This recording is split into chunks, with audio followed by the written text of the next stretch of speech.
কংগ্ৰেছে কেনেকৈ জিকিব কওকচোন। কংগ্ৰেছ কৈ আছে 100% জিকিব। কংগ্ৰেছ মানুহ আছে নেকি? কংগ্ৰেছৰ লগততো মানুহে নাই।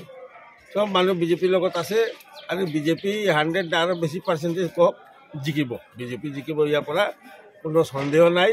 কণ্টেষ্টো নহ'ব কংগ্ৰেছৰ লগত। কংগ্ৰেছতো মানুহে নাই, এতিয়া সব মানুহ আহি গ'ল বিজেপি। কোন আছে? একো ফেক্টৰ নহয়। যদি কেনেকৈ ফেক্টৰ হ'ব? ইয়াত থাকেই না মানুহজন, বাহিৰত গুৱাহাটী থাকে সদায়। ইয়াৰ মানুহ কিয় ভোট দিব থাকে? ADF কোনে দিব, কাক দিব মই নাজানো। ADFৰ লগত মানুহ এতিয়া শুনক, মানুহ এতিয়া ডেভেলপমেণ্টৰ লগত আছে। আমাৰ ডক্টৰ হিমন্ত বিশ্ব শৰ্মা ইয়াত আছে অসমত, আৰু নৰেন্দ্ৰ মোদী চেণ্ট্ৰেলত আছে। দুটা ডাবল ইঞ্জিনিয়াৰ চৰকাৰ চলি আছে। আপোনালোকে চাওক যে বৰাকত কি অৱস্থা আছিল আগত, আজি কিমান চেঞ্জ হৈছে। মানুহে এতিয়া মানে গম পাইছে মানুহ যে ভাৰতীয় জনতা পাৰ্টীৰ দুটা চৰকাৰ ভাল কাম কৰি আছে। ডেভেলপমেণ্টৰ লগত মানুহ থাকে, চব থাকিব। কেইদিন আগত দেখিছে যে কংগ্ৰেছৰ কেইজন বিধায়ক গভৰ্ণমেণ্টত আমি গভৰ্ণমেণ্টক ছাপোৰ্ট কৰিম কৰি আছে। গতিকে এনেকুৱা যদি বিধায়কো কৰিব পাৰে, মানুহ কিয় গম নাপাব? মানুহে গম পাইছে যে ভাৰতীয় জনতা পাৰ্টি ভাল কাম কৰি আছে। ভাৰতীয় জনতা পাৰ্টীৰ লগত মানুহ থাকে। বিৰোধিতা কৰিছে মানে বিৰোধিতা কৰা নাই। আমাৰ ভাৰতীয় জনতা পাৰ্টীৰ কামটো ভাল হৈছে, সেইকাৰণে ছাপোৰ্ট কৰি আছে। এইটো কথা লাভ, আমাৰ বেনিফিট হ'ব। আমাৰ মানে এখেতে কৈ আছে যে ভাল কাম কৰি আছে, ভাল কাম কৰি আছে গভৰ্ণমেণ্ট। মানুহে গম পাইছে ভাল কাম কৰি আছে, মানুহে আমাৰ লগত থাকিব। আৰম্ভ হোৱা নাই এতিয়াও। এতিয়া আহিছিলোঁ মই, সামাজিক এটা সংগঠন আছিলে ইয়াত। এটা আমি আগত পইচাও দিছিলোঁ, 10 লাখ টকা আগত বিচাৰিছিলে, মোৰ ফাণ্ডৰ পৰা দিছিলোঁ। এইটো কাম ষ্টাৰ্ট হ'ব আজিৰ পৰা। এইকাৰণে মই আহিছিলোঁ আনটাইম ফাণ্ড।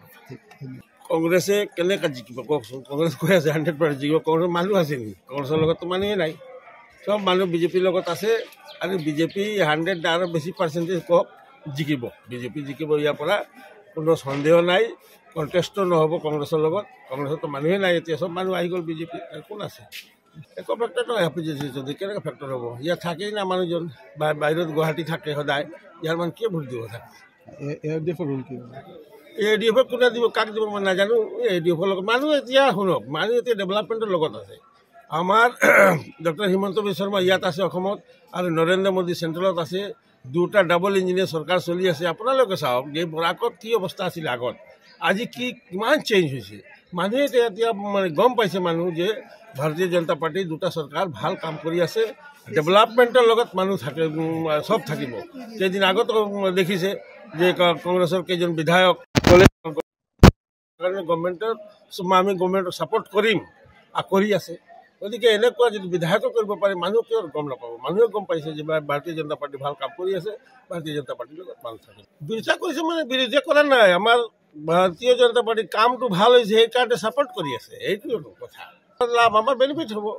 আমাৰ মানে এখেতে কৈ আছে যে ভাল কাম কৰি আছে, ভাল কাম কৰি আছে গভৰ্ণমেণ্ট। মানুহে গম পাইছে ভাল কাম কৰি আছে, মানুহে আমাৰ লগত থাকিব। আৰম্ভ হোৱা নাই এতিয়াও। এতিয়া আহিছিলোঁ মই, সামাজিক এটা সংগঠন আছিলে ইয়াত। এটা আমি আগত পইচাও দিছিলোঁ, 10 লাখ টকা আগত বিচাৰিছিলে, মোৰ ফাণ্ডৰ পৰা দিছিলোঁ। এইটো কাম ষ্টাৰ্ট হ'ব আজিৰ পৰা।